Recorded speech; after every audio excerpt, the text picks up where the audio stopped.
বগুড়ায় বোরো ধান কাটার তোড়জোড় শুরু হয়েছে, এতে খুশি কৃষকরা। এ বিষয়ে বিস্তারিত জানাতে বগুড়া থেকে যুক্ত হচ্ছেন সহকর্মী সঞ্জু রায়।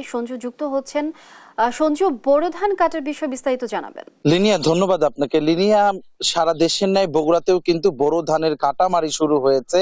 আপনি জানেন এবার কিন্তু গ্রীষ্মের তীব্র তাপদাহকে সঙ্গী করে প্রান্তিক কৃষকরা কিন্তু নানা প্রতিকূলতার মাঝে বোরোর আবাদ করেছে। শুরু থেকেই কিন্তু তাদের প্রতিবন্ধকতা হয়েছে এই গরম, কারণ এই গরমের কারণে তাদের কিন্তু ধানের যে দানা এবং ধানের যে শীষ তা যেরকম আকারে ছোট হয়েছে, একই সাথে অতিরিক্ত সেচ দেওয়ার কারণে তাদের কিন্তু উৎপাদন খরচও বেড়েছে।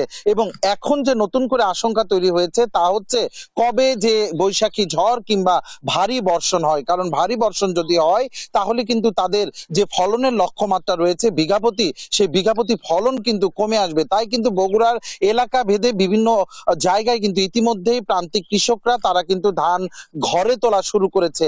আমি আজকে দাঁড়িয়ে আছি বগুড়ার শাহজাহানপুর উপজেলার একটি প্রত্যন্ত গ্রামে। এই গ্রামের এই জমিতে আমরা দেখেছি যে সকাল থেকে কৃষকরা কিন্তু তারা ধান কাটামারির কাজ করছে। এই বছর কিন্তু বিঘা প্রতি ৩,৫০০ থেকে ৪,০০০ টাকায় শ্রমিকদের কিন্তু চুক্তি দেওয়া হয়েছে ধান কাটার, এবং দিনমজুর যারা রয়েছে তাদেরকে কিন্তু ৮০০ থেকে ১,০০০ টাকায় ধান কাটামারি চলছে কিন্তু বগুড়ার বিভিন্ন এলাকায়। তবে কৃষি বিভাগ বলছে যে এখন পর্যন্ত মাত্র ৪% ধানই কিন্তু কাটা হয়েছে। তবে আগামী ১৫ দিনের মধ্যেই বগুড়ার যে বোরোর ফলন, বোরোর যে চাষাবাদ হয়েছে তা কিন্তু সম্পূর্ণরূপে ঘরে তুলতে পারবে কৃষক।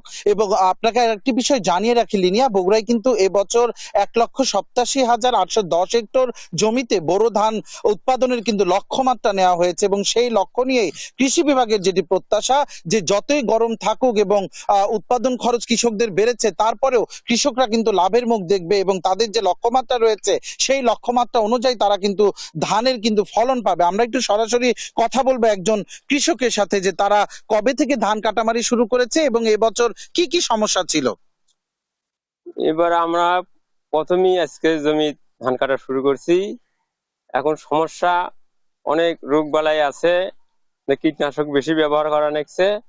তারপরে আপনার সেচ কারেন্ট না থাকার জন্য, বিদ্যুৎ না থাকার জন্য আপনার জমিতে পানি ঠিক মতো দিতে পারতেছে না।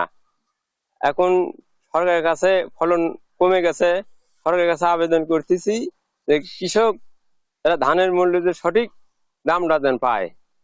ধন্যবাদ আপনাকে। লিনিয়া, আপনি শুনছিলেন যে কৃষকরা যেটি বলছে যে তাদের যেহেতু গরমের কারণে উৎপাদন খরচ বেড়েছে, তাদের এখন দাবি তারা যেন ন্যায্য মূল্যটুকু পায়। তবে লিনিয়া, বগুড়ার এই অঞ্চলে যে জমিতে বোরো ধান উৎপাদন হয় সেখানে কিন্তু এবার ভালো ফলন হয়েছে সরিষা এবং আলুর, এবং এই ফলনগুলো ভালো হওয়ার কারণে কিছুটা বিলম্বেই কিন্তু চাষাবাদ শুরু করেছিল বোরো ধানের, যে কারণে এখনো কিন্তু সেইভাবে উৎসবমুখর ভাবে যে ধান কাটামারি তা কিন্তু সকল এলাকায় শুরু হয়নি। তবে আগামী ১৫ দিনের মধ্যে কৃষকরা তাদের ঘরে এই নতুন বোরো ধান, নতুন ফসল ঘরে তুলতে পারবে, এমনটাই প্রত্যাশা সকলের। এবং কৃষি বিভাগ বলছে যে কোন রকম প্রতিবন্ধকতা ছাড়াই তাদের লক্ষ্যমাত্রা অর্জন হবে। লিনিয়া, বগুড়ার শাহজাহানপুর থেকে বোরো ধান কাটামারি নিয়ে আমার কাছে এটি ছিল সর্বশেষ।